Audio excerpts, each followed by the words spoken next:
Okay my dear student, अब आप इसके भी चैनल पे जुड़ चुके हैं और मुझे देखना शुरू कर चुके हैं। तो अब इस यात्रा को आगे बढ़ाते हैं। लास्ट वीडियो लेक्चर में जो मैंने ऑक्सीडेशन स्टेट निकालना बताया था, अलग अलग मॉलिक्यूल्स के बताए थे, और अब उसके आगे उसका यूज क्या है। ठीक है, तो उसका यूज जो है, use of oxidation number.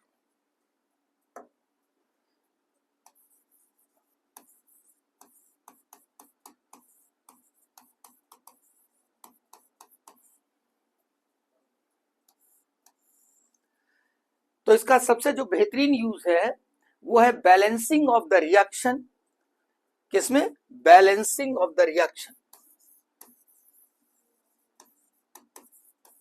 Balancing of the chemical reaction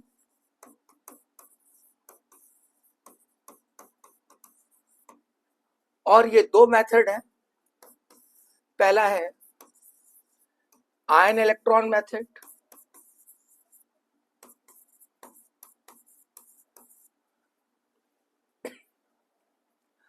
और दूसरा है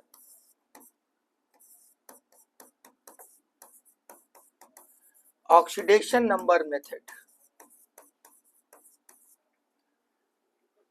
तो आज हम बात करेंगे आयन इलेक्ट्रॉन मेथड की, और इसमें भी दो होते हैं बेटा। एसिडिक मीडियम देखने को मिलता है हमें, और बेसिक मीडियम देखने को मिलता है। एसिडिक मीडियम और बेसिक मीडियम। तो सबसे पहले हम बात करेंगे एसिडिक मीडियम की। किस तरीके से होता है, कैसे होता है, सारी बातें एक एक चीज हम लोग डिस्कस करेंगे।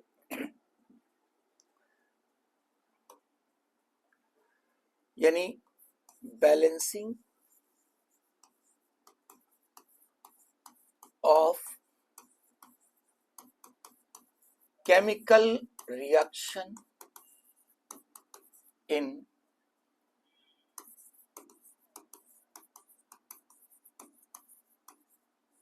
Acidic medium. तो रिएक्शन ले लिया जाए पहले। K2Cr2O7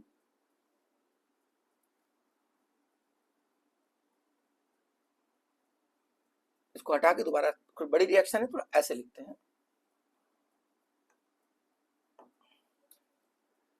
पहले ये ले लेते हैं KMnO4 की। KMnO4 plus H2SO4। अब देखिए यहां पर H2SO4 जो है मीडियम हो गया, acidic medium. KMnO4 in acidic medium plus FeSO4। अब इसके products K2SO4 plus Fe2SO4 whole thrice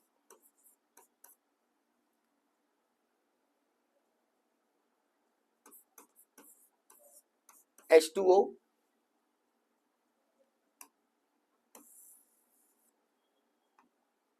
पहले लिख देते हैं MnSO4 H2O। ये रिएक्शन है पोटेशियम परमैंगनेट। पोटेशियम परमैंगनेट है वो एसिडिक मीडियम में फेरस सल्फेट के साथ रिएक्शन कर रहा है। तो क्या बन रहा है? Potassium sulphate, ferric sulphate, Magnus sulphate and water, ये बन रहा है। इसकी बैलेंसिंग करनी है। अब मैं इसके बारे में और बातें करता हूं, पहले ये देखा जाए कि इसकी ऑक्सीडेशन स्टेट्स क्या होंगी। तो ऑक्सीडेशन स्टेट्स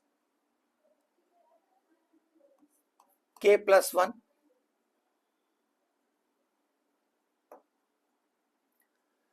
Mn+7, ऑक्सीजन -2। हाँ बिल्कुल, हर एलिमेंट की ऑक्सीडेशन स्टेट लिखनी है। जो कंपाउंड में जितने भी एलिमेंट हैं सबके ऊपर ऑक्सीडेशन स्टेट लिखनी है पर यूनिट एटम की। आप निकाल चुके।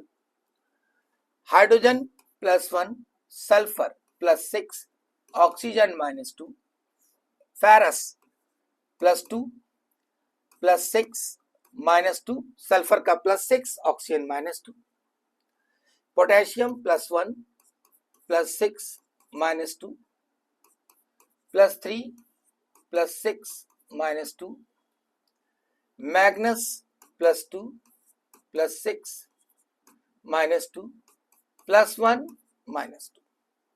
ये मैंने जितने भी एलिमेंट्स हैं मॉलिक्यूल के अंदर,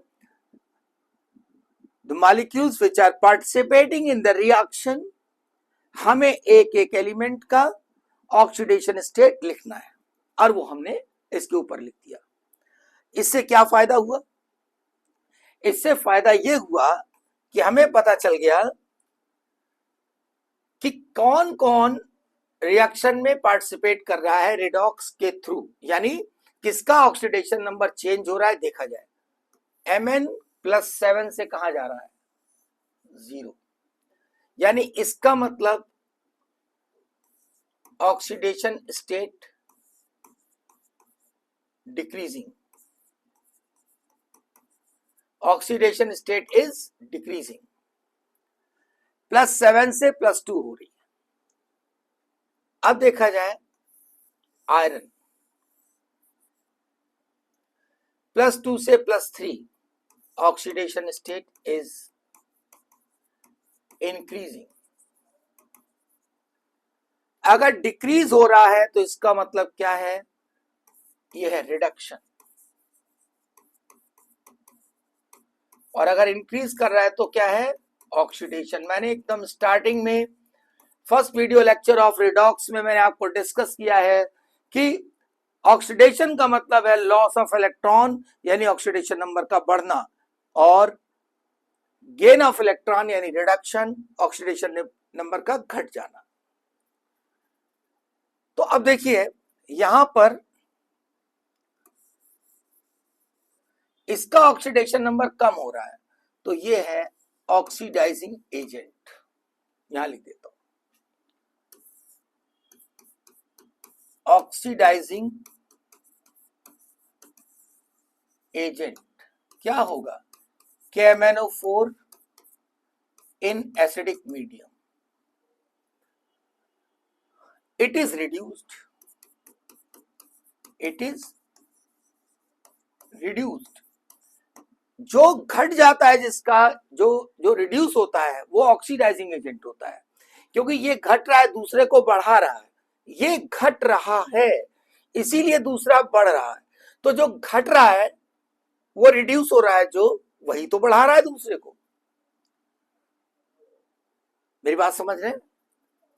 इसका मतलब ये ऑक्सीडाइजिंग एजेंट। और जो फेरस सल्फेट है, it is reducing agent because it is oxidized। जो ऑक्सीडाइज हो जाता है वो रिड्यूसिंग एजेंट, और जो रिड्यूस हो जाता है वो ऑक्सीडाइजिंग एजेंट। तो पहली बात तो इतना काम हो गया। जैसे हमने ऑक्सीडेशन नंबर लिखा तो हमें ये सीखने को मिला कि हमको पता चल गया कौन ऑक्सीडाइज हो रहा है और कौन रिड्यूस हो रहा है।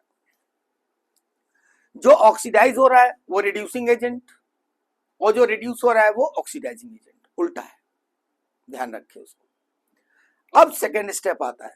सेकेंड स्टेप में हम इनको आयंस में चेंज करेंगे। आइए आयंस में चेंज करते हैं। KMnO4 K plus, MnO4 minus, H2SO4 H plus, SO4 minus minus, ferrous sulphate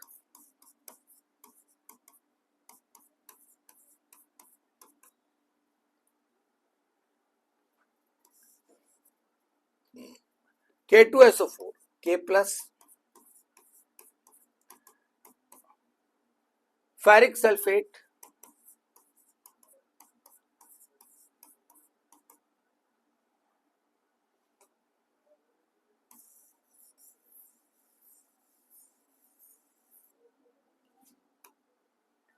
ferric sulphate में फेरिक और sulphate MnSO4 Mn plus plus sulphate 2 minus HOH.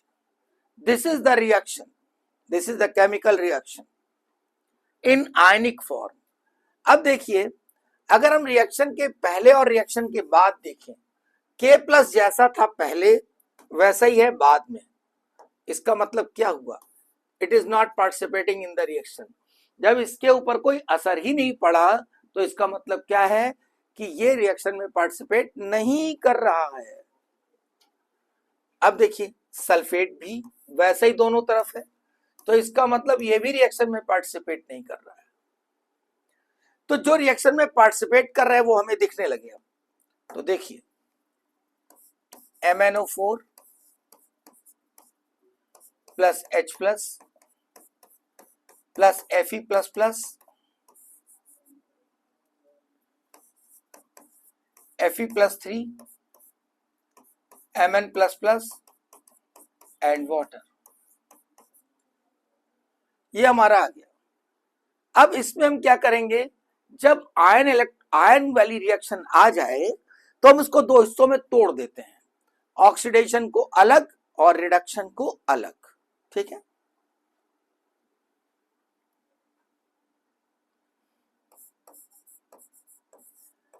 MnO4 minus किसमें चेंज हो रहा है? Mn प्लस प्लस में, इसमें रिडक्शन हो रहा है। और फेरस किसमें चेंज हो रहा है? फेरिक में, यहां ऑक्सीडेशन हो रहा है। यानी यहां पर है रिडक्शन और यहां पर है ऑक्सीडेशन। आइए इसमें बैलेंसिंग कैसे करते हैं, दोनों की अलग अलग हाफ रिएक्शन हैं ये, ऑक्सीडेशन की अलग, रिडक्शन की अलग। अब देखिए, यहां पे 4 ऑक्सीजन है और इधर ऑक्सीजन नहीं है, तो क्या करते हैं, जितना ऑक्सीजन इधर की तरफ है बेटा, जितना ऑक्सीजन इधर है उतना ही वाटर इधर डाल दो, जितना ऑक्सीजन इधर है उतना वाटर इधर डाल दो। तो हाइड्रोजन कितने हो गए? 8।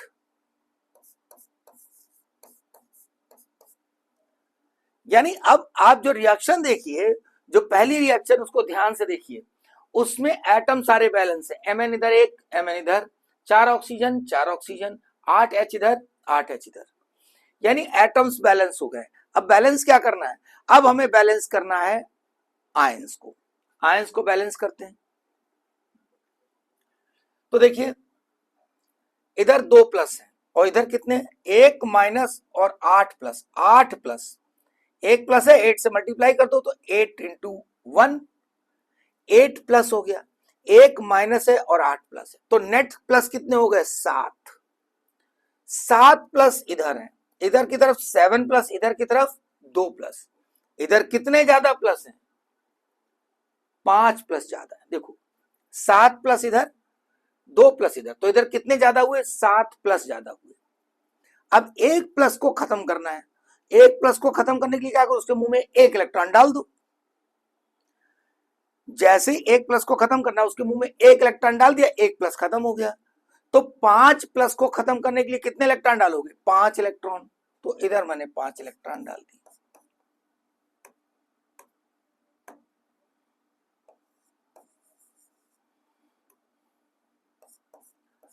Plus 5 electron. अब देखिए, now the reaction is balance. ये आयन इलेक्ट्रॉन बैलेंसिंग हो गई। This half reaction is balanced. अब यहां देखिए, आयरन में 3 प्लस इधर है, 1 इलेक्ट्रॉन डाल दीजिए।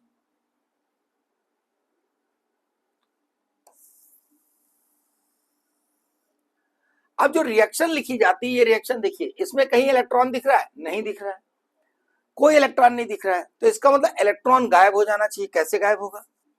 इस रिएक्शन को 5 से मल्टीप्लाई कर दो और दोनों को ऐड कर दो। तो देखिए, MnO4 माइनस प्लस 5 फेरस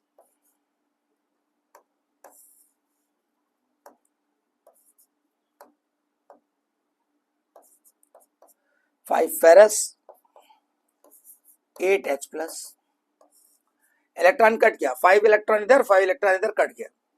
अब लिखेंगे Mn plus plus 5 ferric 4 HOH।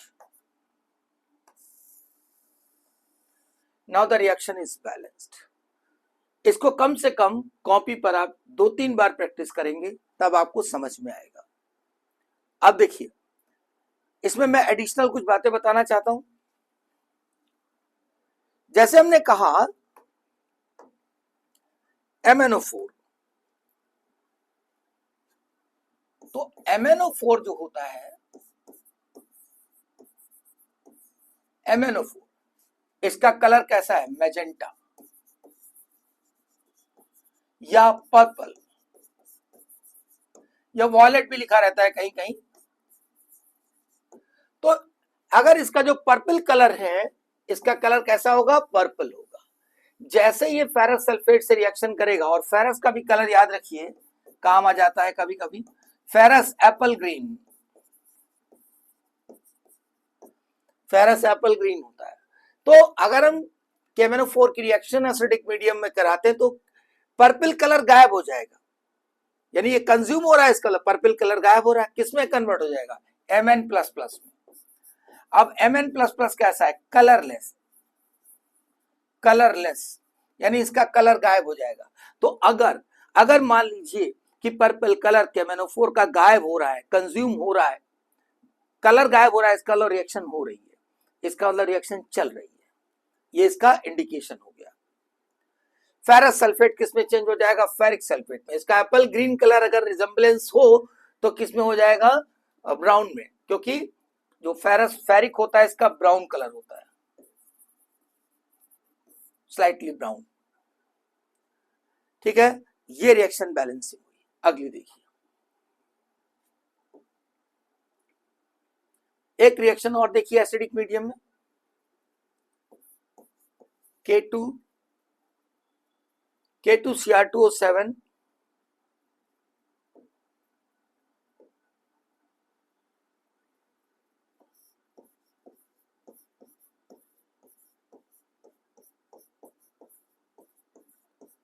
Plus H2SO4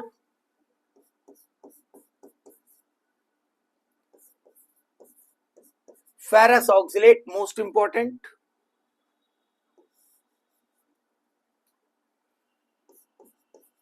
K2SO4 plus Cr2SO4 whole thrice. जो पोटेशियम डाइक्रोमेट होता है वो क्रोमिक सल्फेट में चेंज होता है,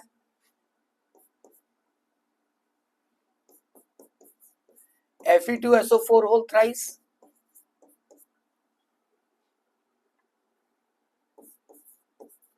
CO2 एंड वाटर। तो देखिए पोटेशियम डाइक्रोमेट एसिडिक मीडियम में अगर फेरस ऑक्सिलेट से रिएक्शन कर रहा है तो फेरस ऑक्सिलेट, आपको मैंने बताया ऑक्सीडेशन रिडक्शन नंबर पढ़ाते समय कि ऑक्सिलेट CO2 में चेंज होता है। ऑक्सिलेट किस में चेंज होता है, CO2 में। ठीक है, फेरस फेरिक में। ठीक, तो आप देखिए जरा ध्यान से इसको। तो मैंने पहली बात तो आपको यह बताई कि ऑक्सीडेशन नंबर देखना है। तो ऑक्सीडेशन नंबर देखा जाए, +1 पोटेशियम, K2Cr2O7 निकालोगे तो +6, -2, +1 सल्फर, +6 -2 +2, कार्बन जब निकालोगे तो यहां पर आएगा +3 -2, सब निकालने होंगे, हर एलिमेंट का आपको रखना है। ऑक्सीजन -2, फेरस +2, तो कार्बन निकल आएगा +3। It is +1 +6 -2, chromic sulphate +3, chromium, sulphur +6, oxygen -2, iron +3, sulphur +6, oxygen -2, carbon +4, oxygen -2, +1 +1 -2। ये ऑक्सीडेशन नंबर्स इसके ऊपर लिख दिए। तो मैंने क्या बताया था, अभी जब लास्ट में KMnO4 का रिएक्शन बता रहा था मैं, तो मैंने आपसे कहा था कि इन ऑक्सीडेशन नंबर से फायदा क्या है। फायदा ये होता है, हमें पता चल जाता है कौन ऑक्सीडाइज हो रहा है और कौन रिड्यूस हो रहा है। तो देखिए ये +6 से +3 में जा रहा है, रिडक्शन। और यहां पर देखिए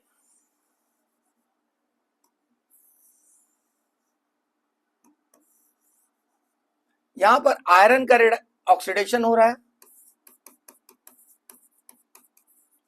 और यहां पे कार्बन का ऑक्सीडेशन हो रहा है। ध्यान रहे इस बात में, इस बात पे बिल्कुल दिमाग में रखें कि ऑक्सीडेशन या रिडक्शन एक से ज्यादा एलिमेंट्स का हो सकता है, इसीलिए चेक करने में बहुत अच्छा रहता है।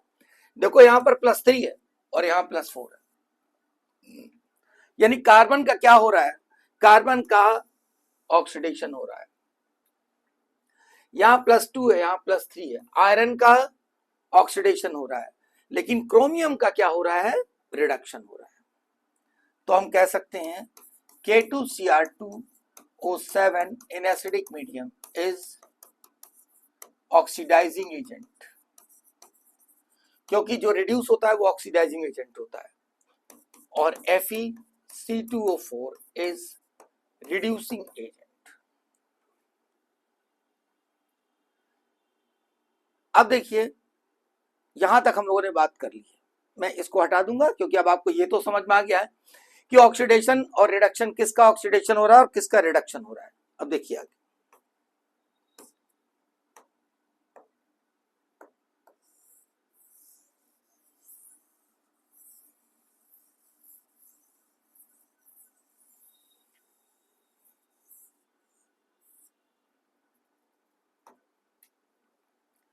अब मुझे इसको आयंस में ब्रेक करना है।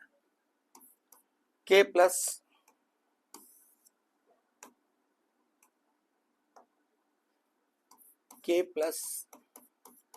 Cr2O7 minus minus potassium ion, Cr2O7 minus minus dichromate ion, H plus ferrous oxalate, K plus sulphate,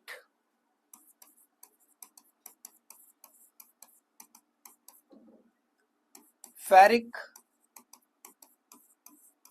sulphate, CO2 ionise होता नहीं, वाटर आयनाइज होता नहीं, तो एज इट इज लिखा गया।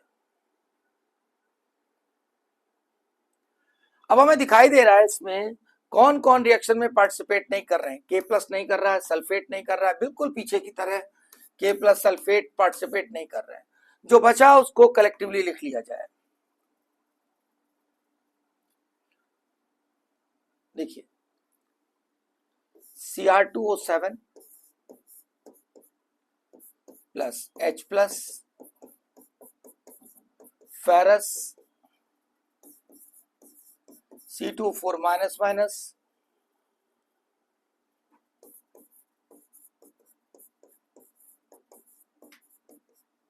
Ferric CO2 and water. अब इनको ब्रेक कर दिया जाए अलग अलग।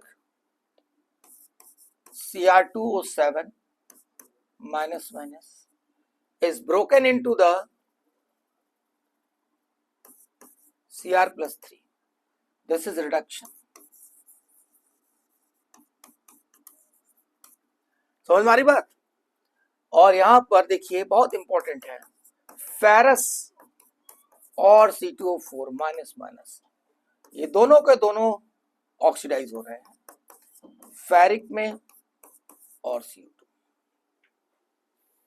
अब हमें पता चल गया, ये ऑक्सीडेशन मिल गया हमें और ये रिडक्शन मिल गया। आइए इसे बैलेंस करते हैं। कितने ऑक्सीजन है, 7। 7 ऑक्सीजन का मतलब हमें 7H2O लिखना पड़ेगा, 7H2O लिखना पड़ेगा।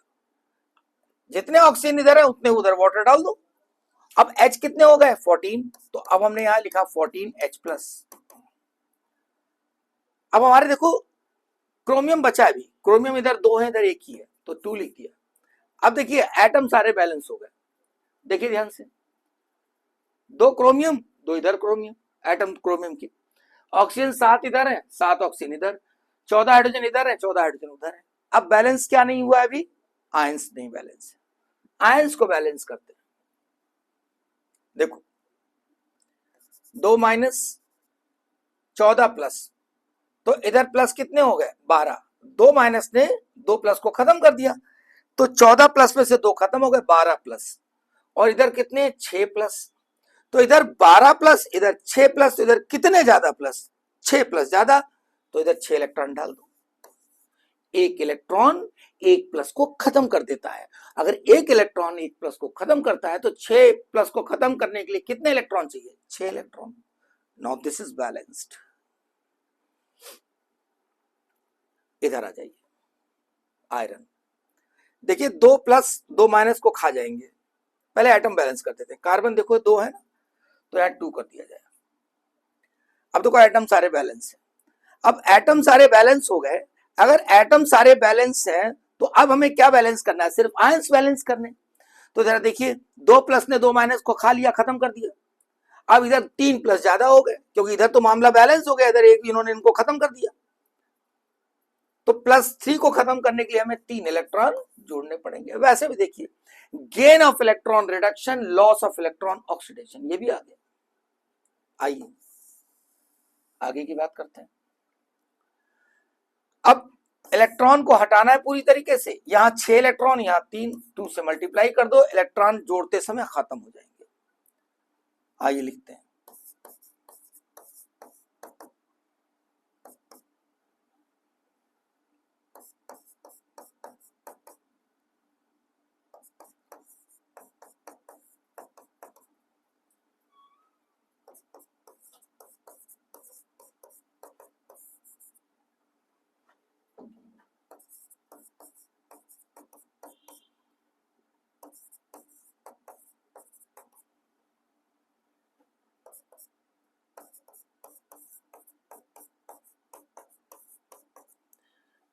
Now it is the balance reaction.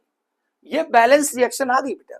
अब ये बैलेंस रिएक्शन जो है, जरा मैं कलर के बारे में आपको बता दूं, तो यहां पर क्या है, ये जो है, ये आपको जो Cr डाइक्रोमेट आयन दिख रहा है, इस डाइक्रोमेट आयन का जो कलर होता है वो रेडिश ब्राउन होता है, कहीं कहीं ऑरेंज भी लिख देते हैं, ठीक है। तो हम लिखेंगे इसको ऑरेंज,